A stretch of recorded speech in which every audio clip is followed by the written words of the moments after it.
Hey, friends, welcome to The Right Side Up with Danielle Strickland and James Sholl, usually. This season is an eclectic mix of fascinating topics with incredible people that I've had the privilege to meet and to talk through, most of them to read their books, to be amazed by some of the things that are happening. I'm calling this the wild card season. Wild card, because you never know from episode to episode what you're going to get and what we're going to talk about, but it's going to be fun. I promise you that. You know, I spent a whole lifetime being told to either slow down or to stick to one thing. But I have always been an eclectic, wild, curious, wide-ranged person.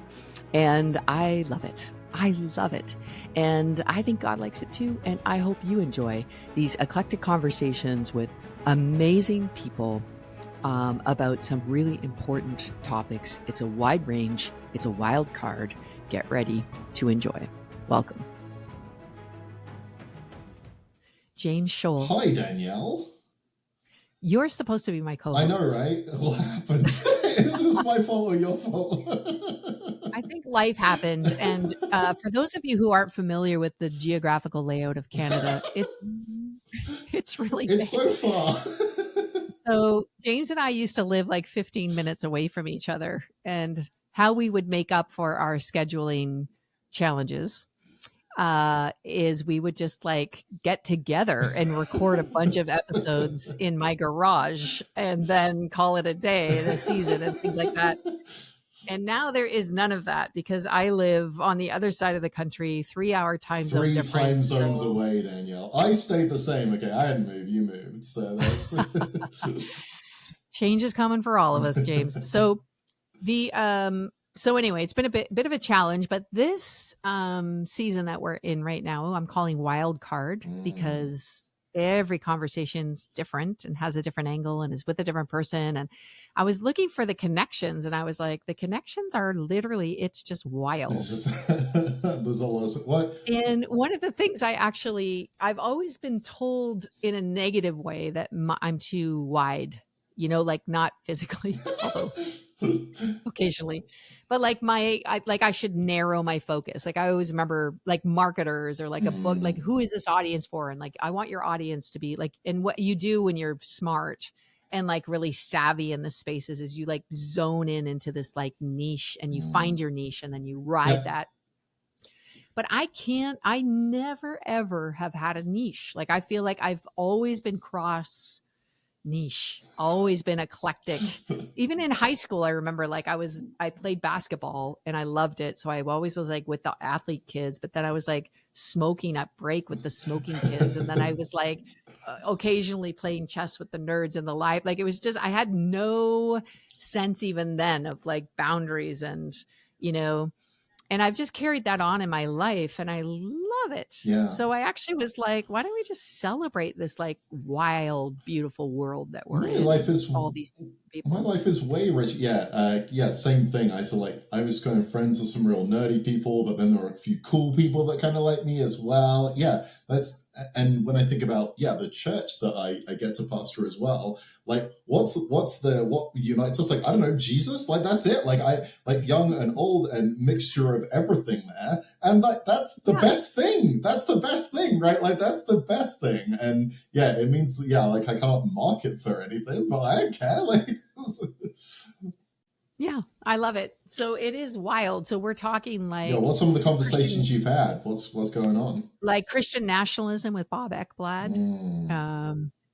You know, we've had a beautiful Old Testament biblical scholar who wrote a book, Eve Isn't Evil, sort of feminist readings of the Old Testament. So that's really cool. Amazing. Aaron and I talk about Deep and Wide Academy and ways of learning and how we've really discovered an ancient way. And that comes out in the Deep and Wide Academy. So that's kind of neat. Terrence Williams wrote a book called How God Sees Women. And he's the South African pastor who was converted when he was tasked with coming up with a biblical support paper for his complementarian church. Okay. And then as he did it, he was like, oh, no. there's no biblical... We made it up. And so he changed his mind and then told the church, and then he got kicked out of this church because they refused to change their mind, even though he was like, guys, this is not the We Bible. love those people. And anyway, he wrote a book called How God Sees Women, which is, I think, one of the best books I've ever read on the topic. And he's one of the best speakers I've ever, like, communicators about it. Okay, It's nice. fascinating. Wow. So that was really cool. And then we're talking to Shane Claiborne on Gaza, the situation in Gaza, and some of his efforts at peacemaking, and just a little bit about like what's it like to be a peacemaker and bringing some sobriety into that calling that Jesus gives all of us, which sounds really cool, but in practice is really, really hard. I think pretty costly, about as costly as it gets, right? Yeah. Yeah. Big time. So, and then you had this idea for a season that we were really keen to do, and we just don't think we can fit it in. But I wanted to talk about it at least in this wild card season. Great. And it's a series and some study that you've done on Jesus and God and disability. Yeah. Can you catch us up?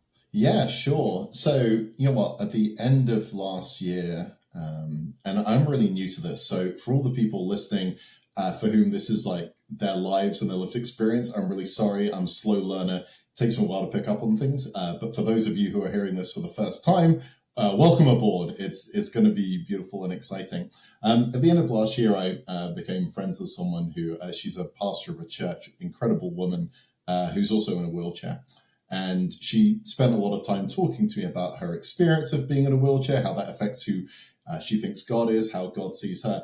And I basically just realized I didn't know anything about disability. Like that's like, which sounds really embarrassing, but I just don't. So like, let me start. I'll roll out with this thing because it all begins with, do we think that bodies are good or not? I think the first thing that God says about humanity is that we're created in their image. And so that to me says our bodies are really important. Our bodies do matter actually.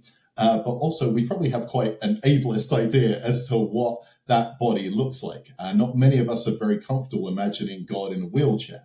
And so if we then can't imagine that, what does that say about people who are wheelchair users? Are we saying that they're somehow lesser, or that their bodies aren't good or very good, or they're created in God's image? And so this kind of just blew my mind open a little bit. And it really got me thinking, like, even initially about like, what bodies, like what is the perfect body? Because we're getting hammered all the time. Like I'm a dude in my 30s and I don't take care of myself very well. But lots of the people listening here will have been bombarded with like what a perfect body is, how to get your body ready for summer. Like that's a thing that people hear, which never means like honoring it, love it, just being thankful that we have a body and what a grateful gift that is. Like it means like probably starving yourself so that you can be objectified or something, right? Like that's that's generally how these things go down. So it got me thinking about like what is a body, like what do God bodies look like? And so let me again, this is a genuine question, Danielle, because you're out there in the world. Are you aware of the different models of disability? Is that like language you've heard before?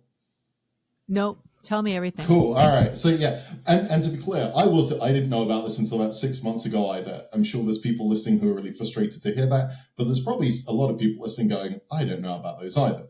And so what the models of disability do is they try to answer the question of why is someone disabled?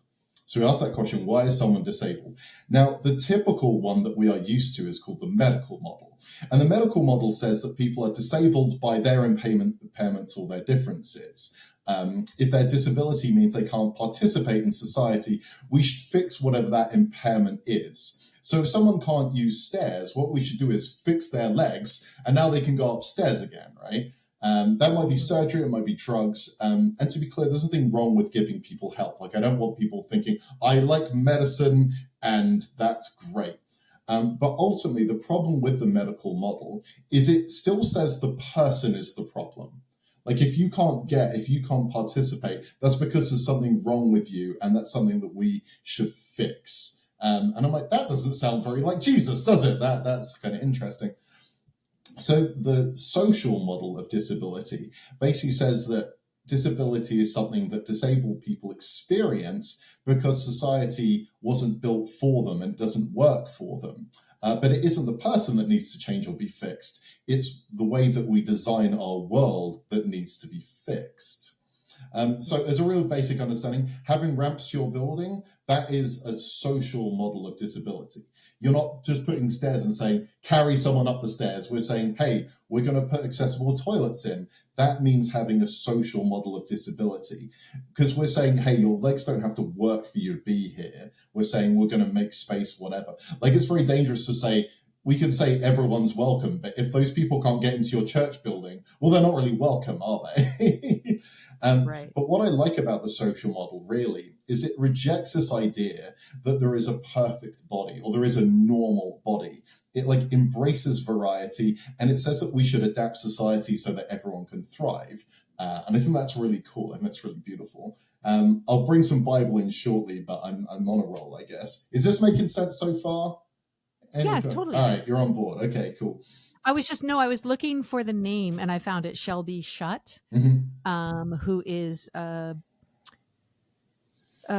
she's navigating life and faith through disability. Cool. She's a preacher, Yeah. and she was one of the guests at the leadership conference in the UK. Amazing. And she had a very profound word of like understanding God and then also faith, and just sort of really like for her own upward trajectory of calling and faith and what it looked like to be successful, and just this hammering of all of those things, but then the realization that God is here.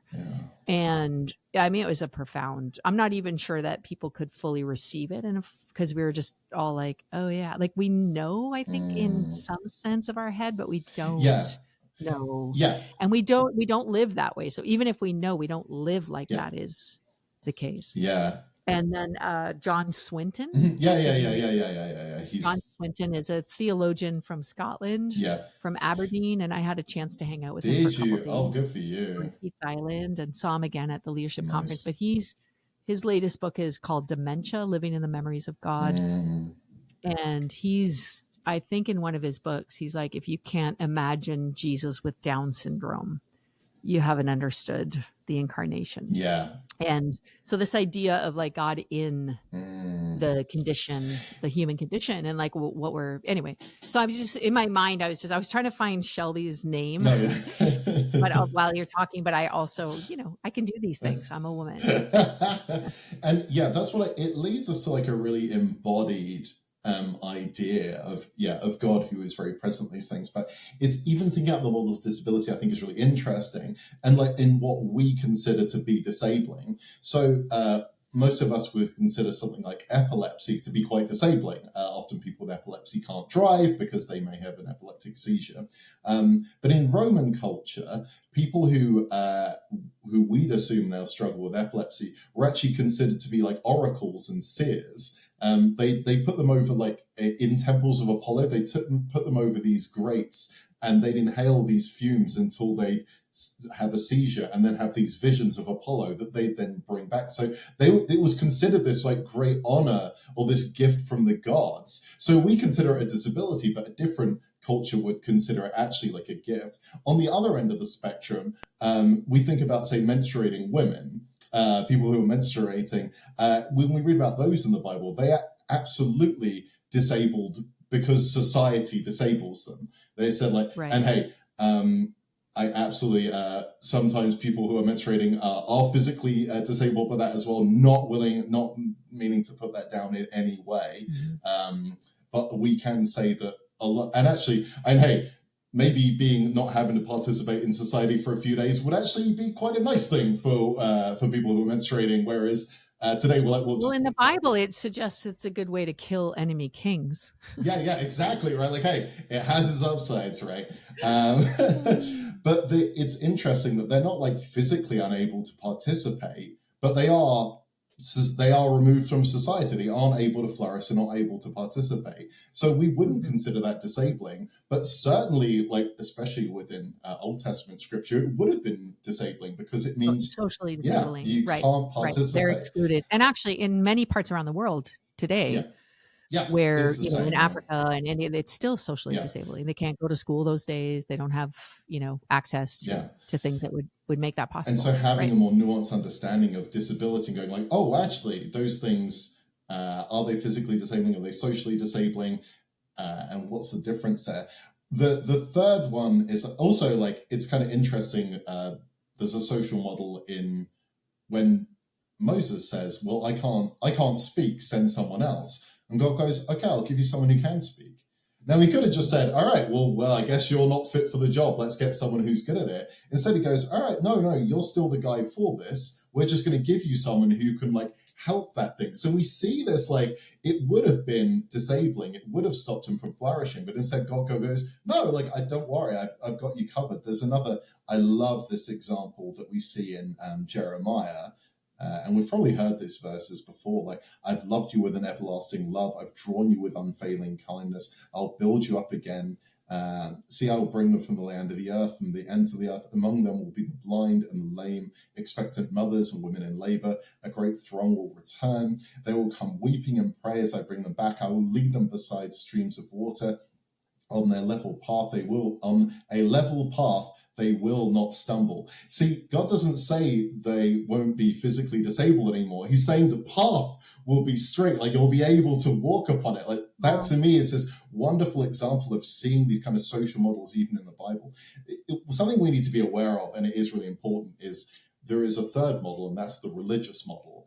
And the religious model essentially says if someone is disabled, it's because of sin or blame. And that's difficult. We need to wrestle with that, and we should wrestle with the scriptures that kind of imply this. Like you think about in John 9 when Jesus comes upon the man who's blind, and the disciples, you remember what they ask? You know what they ask? Whose fault is it? Who sinned? And I have like a 30-minute sermon on why Jesus says no one's to blame here. You're missing the point. Maybe I'll do that another day. But it's so interesting that like someone's to blame. And when someone's to blame, we don't need to change. If someone's to blame, it's not society that needs to shift. It's not our expectations that need to shift. It's the person, because they're to blame. It's their fault. Now, I don't need to do anything. It doesn't move us to action. Like a friend of mine in England who's amazing, so kind and so brilliant, and I just appreciate her more and more. And she lives with a disability, and I was talking to her about this season. I was like, are you able to like share some of these? What's been beautiful, what's been hard? And she's just like, all the time people have comments, like all the time people will say, I'm either like here so I can inspire them, which is like great, but sometimes I don't want to be an inspiration. Another time there was, again, someone in her like small group, a really good friend of her was like, well, you have a disability and your family have a disability because of a demon, and if you prayed more you'd be free from it. And like, this is just all the time. This isn't like the worst thing. It was a conversation she'd had that week. It wasn't like her regaling a painful memory from 10 years ago. It's all the time, James. And so we need to wrestle with that religious model as well. Well, there are whole ministries who regularly teach and preach that all suffering is sin. Yep. And if you were less sinful, God would heal it. And if you were, well, or even just, but I even just think that's an interesting, because I mean, of course, Jesus suffered, so there's that, and died. Like, I don't know if people miss that part. but I do. So where I guess the tension is Jesus and the disciples to this day go around healing people, and that's a big deal, like that, and that's beautiful. And there are so many people that are longing for healing. Yeah. I mean, I would say even your friend probably longs to not have to live with the disability that she has. So how do we, and I guess that's because we mishandle this, don't we? Is we mishandle this like healing possibility and like a desire for healing for everybody. And then the living with and moving towards what the gift is that is present and active in this disability. I think is that, and I will nudge you actually. So if you decide maybe we have time for this. So a question I will answer in a few minutes: are there wheelchairs in heaven? And we'll get to that in a moment, which I think answers part of that question. You are absolutely right that Jesus spends a lot of time healing. Like that's a significant part of his ministry. And so how do we wrestle with that? Like, is the Bible ableist? And some people will just say, yeah, it absolutely is. And I think that's Or was the culture ableist, and And so Jesus, yeah, exactly. Jesus did what he could to level the And, road. and I don't this is my thing that, like, and again, I can't be speaking for all people with disabilities and all disabled people. But for me, the more significant part of Jesus's healing isn't the healing. So people with leprosy could have quite easily lived in community. It would have been fine, but they weren't allowed to because of the laws that said they weren't allowed to live there. Like, it was a social disability rather than a physical right. one. So I think what Jesus is doing in all these places, as much as we make it about, oh, he's healing them and that's all great, what he's doing is restoring them to community. I think that is the significant thing. And that is consistent with everything Jesus does, right? Whether it's disability or whether it's sin or whether it's whatever it is, that always seems to be Jesus' aim, is restoring people to community. And yeah, when you think about those folks who are on the fringes of society, that Jesus would be present with them. And then he removes that thing that is keeping them from flourishing. And if that is their sin, or if that is their blindness, or is their leprosy, he's like, it now you get to be a full participant in the kingdom, in my society. Like, that seems to me like far more significant than whether or not, and I haven't lived with again, leprosy, Hansen's disease is different to the leprosy that we hear about in the Bible. But the people that lived with, even with that kind of skin disease back then, for them to then be part of it. And the same with the woman with, I think my version says woman with the issue of blood, but a woman who'd been menstruating for 15 years.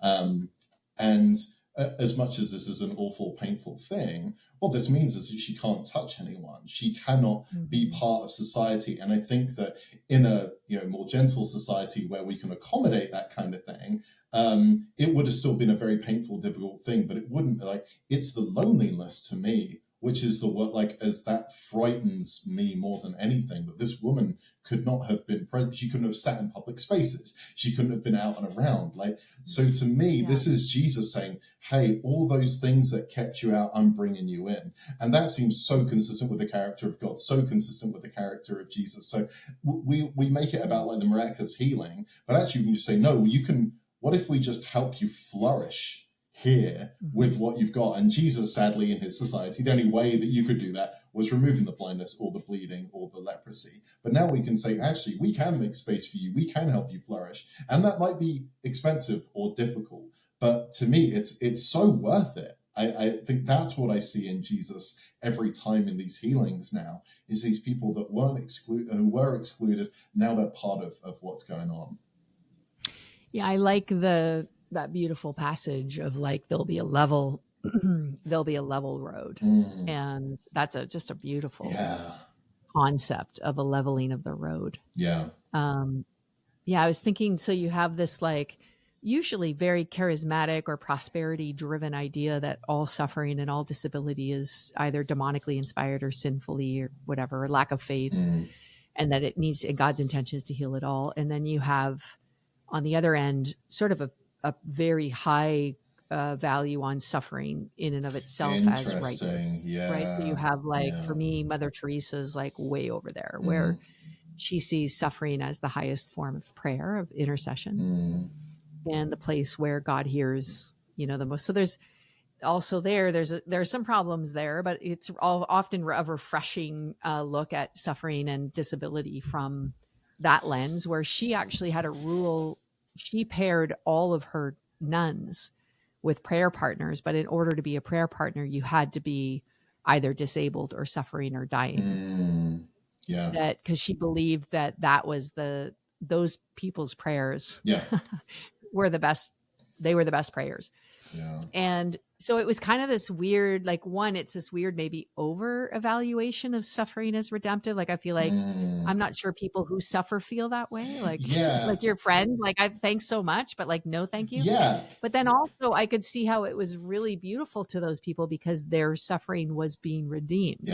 Like there was a sense in which there's something godly about this and good in it, so I feel like those are kind of the two extremes, that like suffering is somehow a gift of intercession and connection to God, which, is like, and then somehow that it's all sin and horrible. And we need to, rid it out of our life and out of our And society. the answer to that, as always, is like talk to the people. Like talk. So even, and what's fascinating about disability theology, one of the many fascinating things, is actually how disparate the voices are. Like this is when I say kind of newer thing, I mean it kind of is, because for a long time we just haven't included those voices in the dialogue at all. I mean, we've barely included able-bodied like women for that long, let alone disabled people, or people either physically, or people with neurodiversity. And I think that's what's kind of keeps me coming back. So even within the community, some people will refer to themselves as disabled people, and some would prefer the person first language, so a person with disability. And it just depends on the person. And so you get to ask and say, hey, what is an honoring way for me to refer to you? Like what makes you feel most seen and loved in this space? So Charlotte, who we've had on the podcast before, who we love, she calls herself a disabled person. She's like, I am disabled because society sucks, and if it was more equitable, I wouldn't be disabled. But because of the way that it's built, like, and I want people to know that, like, I want them to be forced to reckon with me as a disabled person. I'm not a person with disabilities. Like, this is something that's been made. So I think that's kind of interesting as well. Oh, so she would say, call me a disabled person. Don't call me a person with disability. Yeah. She was like, no, I want you to be forced to deal with that. We say, you made me a disabled person because I can't function in the way that you made the world work. So there's identity first language and person first language. And depending, and some, again, we'll often say like a person experiencing homelessness now, which is, again, sensitive to that. But we'll even within... Or we say houselessness. I'm just writing an article on this. Are you? Okay, cool. All right. Well, yeah, because I think some people are just houseless and not homeless. If home is belonging. I don't have a physical property, right. But I think also people are houseless and homeless. Yeah. Which should be an indictment on a society that creates that like, kind we've of... We've really failed those people. Right. So for you to say, let's call them houseless for them is really, I think, more code for like, let's call them houseless so we all feel better about this. But actually, we probably should reckon with our own alienation of the poor. Yeah, like recognize there's two things going on there. Yeah, I think... And then also, like, would something like, is poverty a disability? I mean, like it certainly, it keeps you out of lots of places. It really depends on who you ask. That's why, like, I love the so even that no wheelchairs in heaven bit that I'll get to in a moment. I had a couple of folks with disability, or a couple of disabled people, speak to Wellspring. We did a series on this at the start of the year, and I had a couple of them share. And it's really interesting because, some will say, no, one referred themselves as a disabled person. One said a person with disabilities. One said that I absolutely believe this is like, there's lots of opinion. And so even, and certainly the effects of poverty can be disabling. Certainly from a social model, of course they are. The effects of poverty will also inevitably lead to physical disabilities in lots of places as well, right? Like even stuff like, so I wear glasses. Do you wear contacts? I don't know. I wear glasses. Like if I couldn't afford glasses, I couldn't see, right? I'd be disabled. But because society just accepts glasses as normal, we don't talk about like, has James brought his visual aid with him? Like that's not like language we use. We're just so used to it. So there's certainly even there's disabilities we've normalized and don't think anything of. And then there's ones that are, and generally it's just how much effort it is for us. Like that's how we decide how disabled someone is. Well, because like I was thinking about things like asthma and stuff. So maybe it's the amount that it actually impacts either your own life or your ability to be socially active. Yeah, and an asthmatic, severe asthmatic without an inhaler, well, I mean, they die. It's that simple, right? Well, and allergies have been an interesting, like that's been an interesting social debate, right? Like in my house, there's a little bit of outrage that they can't take peanut butter to school. Well, that's it. I'm like, but guys, like people could die, like. Sometimes like loving your neighbor means sacrificing peanut butter, That's just like you just eat somewhere else. Like, can't they just eat somewhere where they're not near, like, just like, let's just put them in a special room. But I do understand extrapolating, like, when is there like a common, and I don't know. But so it's really weird because, inclusion is like key, especially in the kingdom of God. Like this is literally the good news, is that everybody Yeah. is welcome and invited and wanted and needed. But the answer And then that, also like to do that intentionally is really hard. yeah. And And costly. yeah, I mean, even I think this is the temptation as well, that we then go like, well, we don't want to offend anyone, and we don't. So now no one gets, you know what? No one gets peanut. No one gets anything. And I don't think actually the answer is just to have a place where like no one's offended or no one anything. I think the answer is to have multiple beautiful things. And so we're discussing this with the church right now. And so the reality is that as our hope is that neurodivergent people feel at home at Wellspring. That's the hope.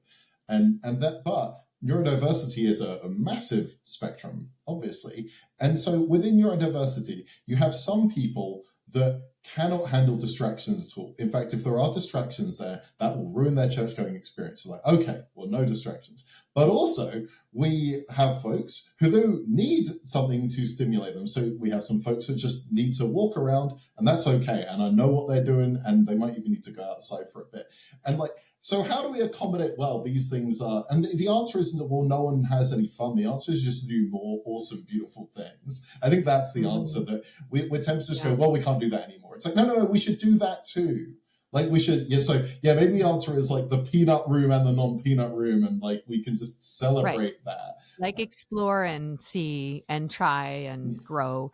Like I was thinking about a church that I saw that actually had created a safe room for neurodivergent folks to have access Yeah, to. So it had all these yeah, cool different things, and yeah, had like noise canceling headphones at the door, and like you could, you know, and it was just really neat. I was like, yeah, I think I might want to come to this yeah. room and hang out instead of, and I you know, think you need it, and you could, Danielle.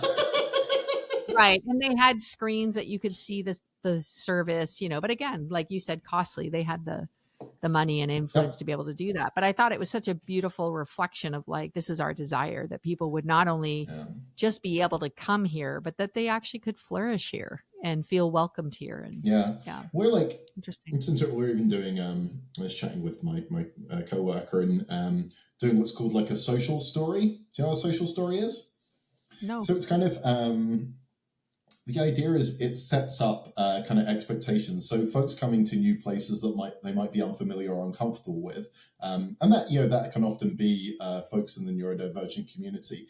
And the idea Yeah. is you like set up the story of like what a church service is like, and it's written in the first person as well. So it's like, you know, I put on my favorite clothes to go to church, and I know I don't need to dress up if I don't want to. And then I go to the church through these doors, and I'm greeted by people who are happy to see me, and I'm looking forward to church. I'm welcome to grab a coffee if I like, and at 10:30 we go in for, it's like, so it's that kind of first person telling. And the idea Yeah. is it helps, and you use it with like pictures and narrative. And the idea is that it just, not only does it help neurodivergent people in that aid, it also shows other people like this matters to us. So if you don't care about the community, don't come. Like, it's like, if that isn't important to you, then that's okay. And there's lots of places that will accommodate you better than it. Where would you put that, James? Like on your Yeah, so website? yeah, we're just in the process of like finishing putting on the Like, or on website. your Facebook Yeah, group or whatever? yeah. Interesting. Yeah. And then how would you would just call it like the Wellspring It's story? called it's called a social story. It's a thing that, so like some museums will do it in kind of like what to expect when you're, Okay, cool. Yeah. kind of what to expect when you're in this new place. And so it's just like, it's kind of cool things I think we can do that. And ultimately, even that, like, for example, hey, I'd love to have the sensory room. Mhm. That will be amazing. Hey, that's my dream one day, but I don't have the like $50,000 to make that happen. Mhm. But what are some of the more like easily done things that we can do to show that this Mhm. community matters and we are thinking of them, and the space for them, the space for us to listen to them Like as here's some well. earplugs at the door Yeah, exactly right. Like, yeah, if you just need to like without any stigma. Like just here's some packs of there's earplugs at earplugs the if you door. need And them. We sometimes it's too loud for people, and that's Yeah, okay. And that might not be that you're disabled. That just might be that you're yeah, old. you're just like, it's too loud or too quiet. Yeah, exactly. And Right. I Here you go. Charlotte was Yeah. saying how like she hosted a day for disabled folks in the church, in churches in her area, and just the number of like horror stories that come up. Like, a girl was like, "Do you think you could install a hearing loop? Because I'd love to be able to hear the service and the worship, and they're like, and she's just told, you're being very ungrateful. It's like really, that's our response, is someone saying like, hey, I'd love to participate more fully and hear what you're saying, and the response is like, you're being ungrateful, that's too much bother. And what's a hearing oh, loop? sorry. It's like we talk about in England. It basically enables people to tune their hearing aid to what's going on in the service. They've been around for like decades in England, yeah. And it's just like a little thing you put on the soundboard. It's not a difficult thing to install. Yeah, it's so interesting, isn't it? So I guess that's part of it too, is people just have this concept that every single thing will be really hard to do. Yeah. Because I think that's the other thing too. And again, that's a mindset of like, you know, you have to kind of push your way into inclusivity instead of like, how could we make this easier for you? So even if you say something like, I really like this hearing thing, and then just to go, let's find out, like, I wonder what it would be to install that. Like, I wonder how much it is. And then just bring it up in your church and say, look, we really want to install this thing and it's $400. And does anyone want to contribute? You know, like it's your community, like just, like, is this a value that we share? And if not, maybe that's a problem. But well, yeah. And even these are people that we love. Like that, I guess that's even beyond a value that we share. Like, I don't just want to be inclusive. I want this person I love to know they're loved, to be in a community that they can receive that love, to, you know, so it's really interesting that I would want to, if I really, like, even when I think about, and often this comes up when people have kids, right? Yeah. Like when your own kids have disabilities, all of a sudden you do whatever you have to do to make, you just do it because you love your kid, right? So again, I think it's just like this high, what does love demand of us? Love demands that we make it possible for people to be included, like, because we love, this is what love looks like, not because we should, or that we're good people, but that actually we just love people. We want them to feel loved. And Jesus' desire, as we see in those stories, is that desire is to bring them into community. That desire is to remove those boundaries, to remove all those things that would stop them being able to participate and being able to flourish. So yeah, like, why would this excite people? If more people get to... Hey, James, is there wheelchairs in the wheelchairs in heaven? Yo, you want to talk about wheelchairs now? So, like, I think this is... So probably if you've heard that question for the first time, your default answer is no, right? Like, that was my assumption for a long time.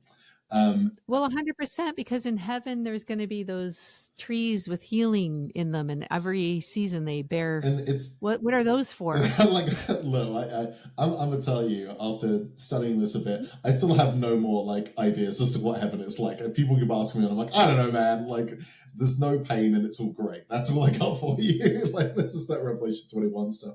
Like, I think we see this all the time, though, right? Like in do you remember? I don't know if you remember when Stephen Hawking died a couple of years ago, and there's all these like images of him like walking, like leaving his wheelchair and like, you know, floating away or something.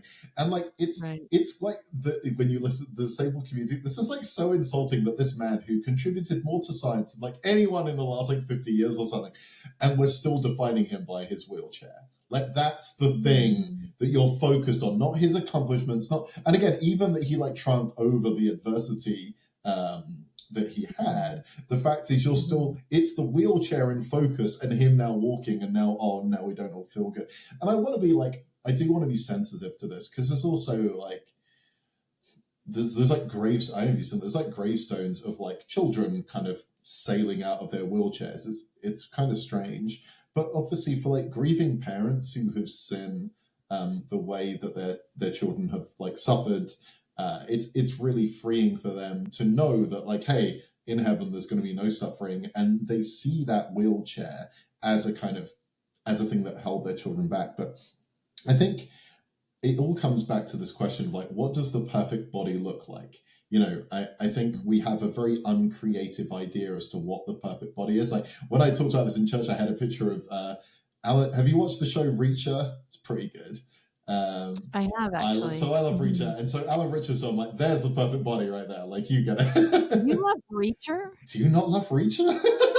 I know, but I just don't. I always think you're anti-redemptive violence. Oh, like, I know it's wrong, but it's very enjoyable. Like, I'm not saying I'm like theologically in line with it, but like. No, my husband loves it. So we watch. I mean, like, I think, and you know, it's an interesting, but yeah, that would definitely be one of the perfect bodies for Yeah, sure. Or yeah, Dwayne yeah, Johnson, exactly. Just like ripped and or like the cut and fall guy. That guy got Gosling, ready. Ryan That Gosling. guy got ready for That's that movie. Let's just say that. I think Yeah. you're definitely more his audience than I am, and that's okay. Yeah. So yeah, these kind of That's a great movie, by the it's way. good fun. Yeah, it's good fun. Yeah. These people like look really kind of shredded. Well, that's what it looks like. But so that's if we think that's the perfect body, that's interesting. I would. So here's my thing. I think there is only one perfect body ever, and I think it is the resurrected body of Jesus. Like that's my statement. I think there is only one perfect body that has ever been known to humankind, and it's the resurrected body of Jesus. What's fascinating is that Thomas, says his thing like, unless I put my hand in the side, I won't. I'm not going to believe it's him. So Thomas has encountered Jesus, doesn't recognize his voice, doesn't recognize his face, doesn't recognize the fact he's walked through a wall. Like you think that would be a giveaway. The thing that he recognizes are the wounds. And so this one perfect body has holes in it. This one perfect body is not perfect at all. If we think that that perfect body is without mark or blemish, this is not it. And I think what's really fascinating, but what those scars do speak of, I think, are Jesus's love. So those wounds are a result of the love that he had for us and for all the people, that he was willing to stand by his convictions and stand by that. Again, that desire to include, that desire to say, like, yeah, I'll bring you all in. And as a result, like, he's murdered in this awful way. And so this perfect resurrection body has holes in it. And I think that's really interesting that we kind of, I just think that we have this idea of what a resurrection body looks like. And it ignores the only resurrection body we have like information on. Like I was researching it and someone said, obviously Jesus's body will be the only one in heaven with wounds. And I'm like, so we only have one body, and from that you extrapolate that none of the other ones have wounds on it. Like what would that look like? That's really interesting. This author called Amy Kenny, who wait, no, it's Amy Kenny. No,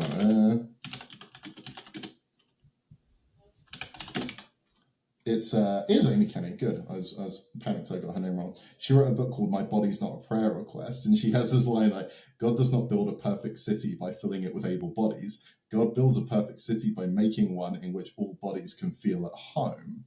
And I think, like, talking to my friends who are wheelchair users, and I've said to them, like, do you think you'll have your wheelchair in heaven? Like, I'm genuinely curious about this.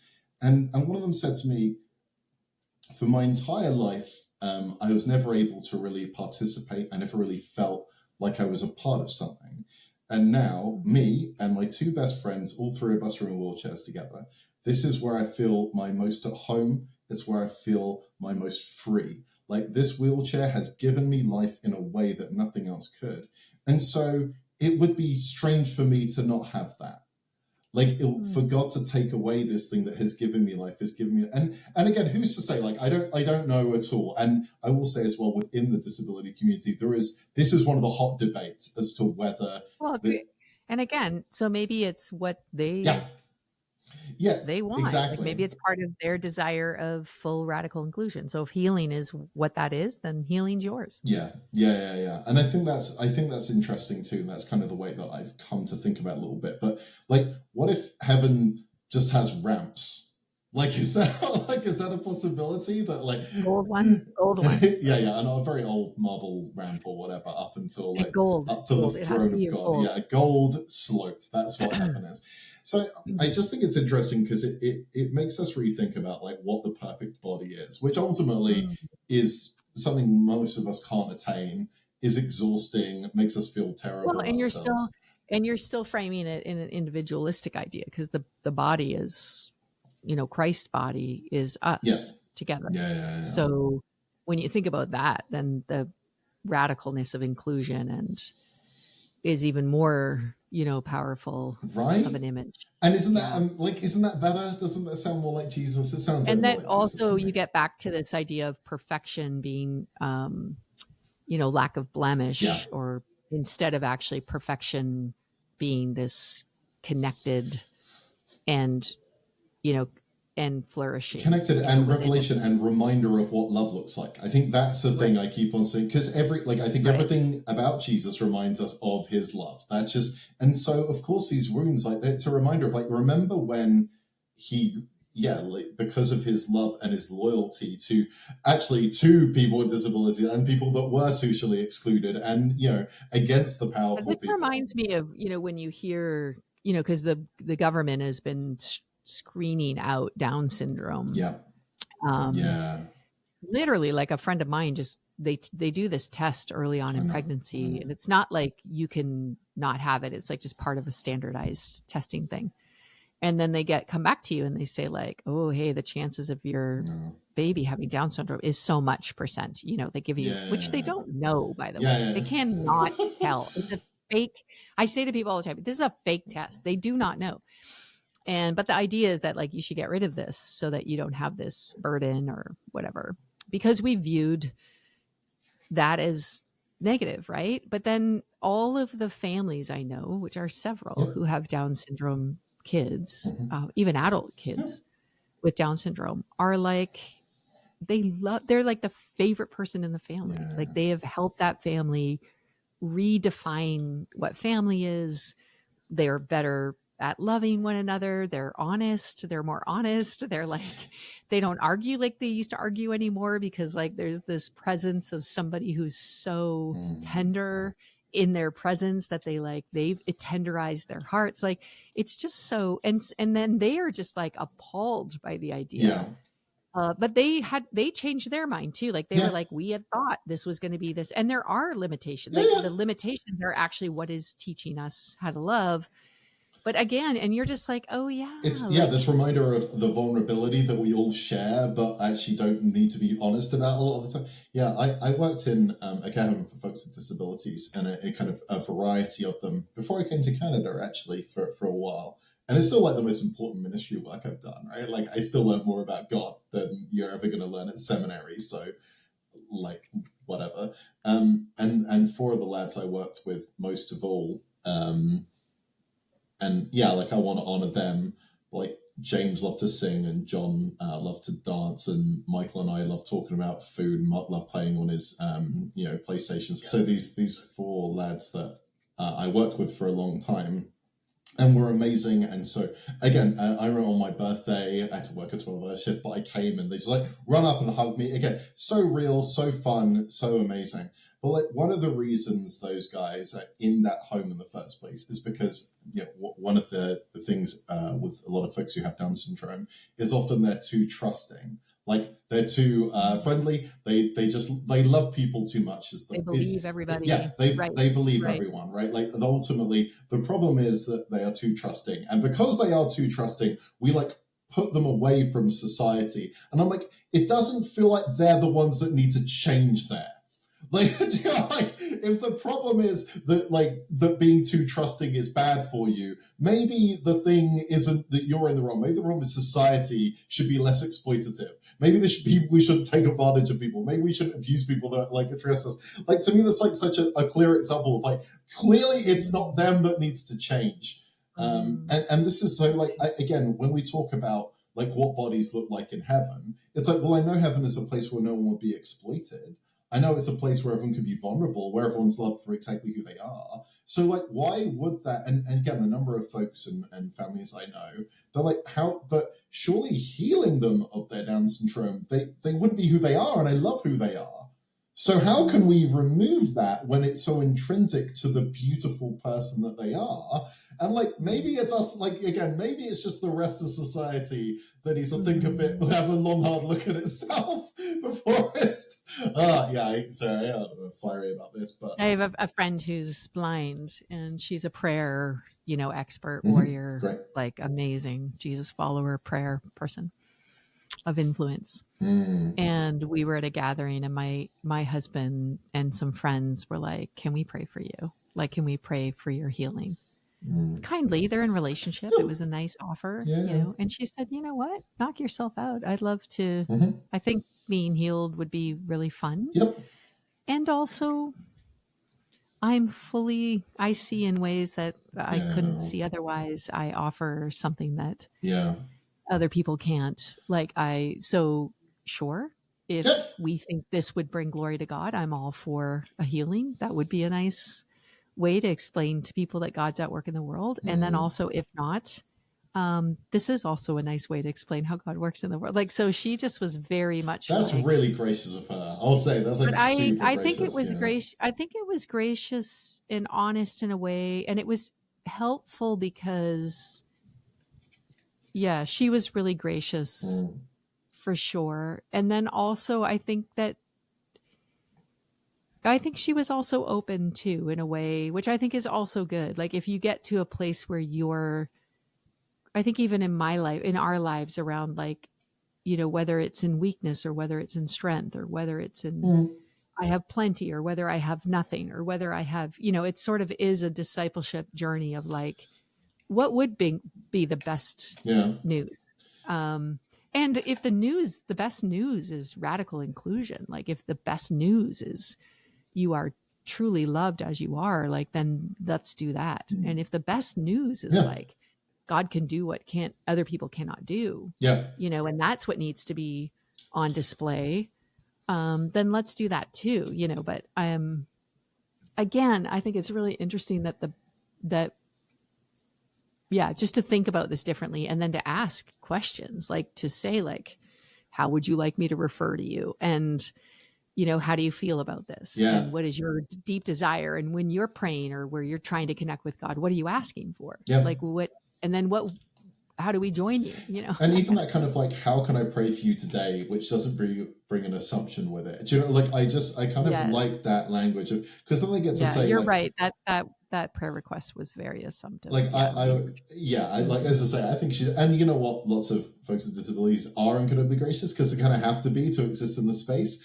but also maybe one day they don't want to be gracious and you need to kind of suck it up and own up to that as well and say, how can I pray for Yeah. you? And if they say, you know what, I would love to be able to see you, it's great, let's pray for that. And if they, how would they pray for you? Like, actually, I'd like to pray for you. You go, amazing. Please do that for me. Like, I need all the prayer I can get. Right. I think there's just, these kind of assumptions because, we don't always assume that someone is lesser because it's even, and this is a problem a lot of the time when we're sort of like, well, what we're really saying is like, I don't want that, which is really like quite kind of rude, right? Like to say like, well, I'm glad that I don't have that. And I understand it's like, well, I want everyone to have what I have. That's kind of quite generous of us. But actually, I think we can honor people where they're at and also assume they know, like my body is not a prayer request, which is pretty fiery, as you can imagine. But she's just like, no, like I'm good. Like I'm actually good where I am right now. Well, and actually, in hindsight about that moment, where they asked to pray for healing, I think it it was uncomfortable for me at the time, but then I think I grew in the uncomfortableness of it because of recognizing the way her disability is a gift. Mm. Yeah. And then so I think I actually, that moment in the past really grew more and more uncomfortable in the future as I Interesting. interacted with her and saw the way that she was such a gift to the whole body. And then of course she would pray for people and they would be healed, which is it's like happens like that's is another crazy level. And I remember Heidi Baker, who's like crazy charismatic, but serves the poor, which is, I think, a beautiful combination of things. Yeah. And she had one of her team members that saw so many people healed in parts of Africa and the Muslim world and stuff. And she believed was just one of the means by which to explain God being with us. But he was not. He was disabled. And her and he, they would have this conversation all the time about, like, he'd be like, why am I not? And then she'd just be like, because you're perfect. Because there's literally nothing wrong with you. Like, you are, and look at what you're doing. Like, so, I mean, again, it's just this fascinating. And there is actually this dialogue in The Chosen, which I guess you still haven't watched. But I need to watch it, man. We should like but talk I can't remember. It's like season 3 or something. But what they display, one of the disciples is, well, they say Matthew is on the spectrum. Sure. They portray him as maybe autistic or something. But then there's another disciple who's lame, like, who struggles with walking. And he has this crazy conversation in one of the episodes with Jesus about, like, why am I not? Why aren't you healing me? And then Jesus trying to help him come to grips with there's nothing wrong, like my power is working through you just fine. Yeah. Right. Like, so it's just an interesting, they've tried to sort of have those conversations, but Yeah.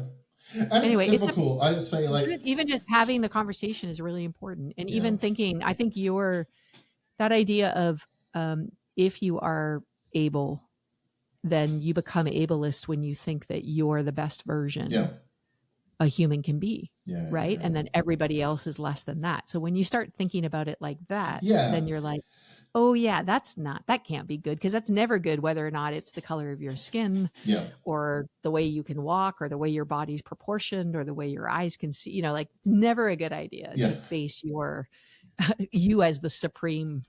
And it's like, I want to be generous to people, because a lot of the time it's just like, look, hey, I have this thing that's an advantage and I want you to have that. Like, Yes. it's done with this equitable idea, but as I say, it's still this kind of faulty idea. And again, even if the answer is, well, we're going to pray for your healing, actually, could you just put in an accessible washroom? No, we're just going to pray for your, like, I've told you what I Right. actually need to flourish. You don't want it. Can you put the hearing loop in? No, we'll pray for your healing. Right. Like, well, how Right. about you trust God to come up with the money for the healing loop, and I'll, like, yeah, like, you're putting a lot of, like, pressure on me to trust in God, but you don't seem to be trusting God very much at all. And in America, where lots of y'all are listening from, churches are exempt from, when a lot of the Disability Act went through, churches are exempt from being accessible, because they're like, well, it's too expensive. I'm like, what is wrong with us that, like, we actually go out of our way to exclude people? Yeah, I know, and it grieves the heart of God, and it should grieve ours as well. Yeah, I think it makes. I think these things make a statement. So, yeah, beautiful. Thank you. I think thanks that for was letting a me very beautiful and worthy conversation. jump on my soapbox. I'm super, and again, I want to acknowledge us as two able-bodied people, and there are people speaking to this in a really informed, brilliant way. So Amy Kenny's My Body's Not Prayer Request is a really great place to start if you want to kind of start wrestling with these things. So. Where can people find your sermon series online? Let me, you know what, I will endeavor to get it put up in the next few days, and then we'll link it in the podcast notes. But generally, Okay. where are our things? Because if you want more, then you did a whole series on this. So that might be a helpful link. We can maybe put a link to that in our show notes. And then, guys, if you want to go a little further, John Swinton as well. Dementia is his latest book, but he's a theologian who speaks a fair bit around these kind of topics. So check him out. And do you have any other? Yeah. And one of the things I really liked about that series is we had a friend of mine who's she's a pastor, a wheelchair user, and she talks about neurodiversity, which was amazing. My friend Robbie, incredible thinker and preacher with cerebral palsy, and he talks about like the healing at the Beautiful Gate, and like what that means to him and how he sees that. So it's like these things are always better from the people experiencing them, right? Like, that's just the reality. But we also want to acknowledge that a lot of those body minds are tired. And so I want to center those voices, but I also want to honor them and say, if you don't have the bandwidth for it, let me, if you give me the privilege of speaking for you, I'd love to do that too. So it's always our desire to center the people we're talking about, but also honor that it can be exhausting talking about. And even when we were starting the series, I said to them, hey, if you want to talk about disability, that's amazing. But if you just want to come later in the year and talk about something else, I just love to have you at the front and for us to get to hear from you. And they actually said, no, I'd like to talk about this. This matters. But saying I realize you're so much more than this as well. You're so much more than this. And then trying to move away from it. So trying to be aware of those things, I think, is really important and lovely. And I know we're just better for having these voices. So wellspringtoronto.ca at the bottom. You can scroll and there's a link to the Spotify podcast. We'll try and get them put up in the next couple of days. I've been meaning to do it for a while. Awesome. So this will be a good little kick in the right direction. Thanks everybody for tuning in, and you'll find some links in the show notes. And let's keep imagining and moving towards a world where we're all welcome. It's coming, man. It's coming. It's coming. Hey guys, thanks for listening. And thanks for being open to discover and be curious and to learn from voices that maybe you don't normally hear and topics that you really didn't sign up for in the season. But I think this crazy wild ride of discovery is a way of learning and growing and becoming even better humans together, whether we agree or not. So thanks for being on the ride. As a thank you, I wanted to offer you a code that you can enter at the Deep and Wide Academy. So that's at deepwideacademy.com, deepwideacademy.com. The code is right side up. That's the name of this podcast. So just right side up at the deepwideacademy.com, and it will get you 20% off on all of or any of the courses offered there. Those courses are intended to be deep and wide, experiential wisdom shared in order to pass it on, not just knowledge, but wisdom, which is applied knowledge and practiced knowledge and embodied knowledge. So if this is something that might interest you, which I hope it is, and you either want to check it out and learn, or you want to be a collaborator, and you can contact us in that regard. But anyway, check it out. Code right side up. It'll get you 20% off. And deepwideacademy.com is available for you. Thanks for listening.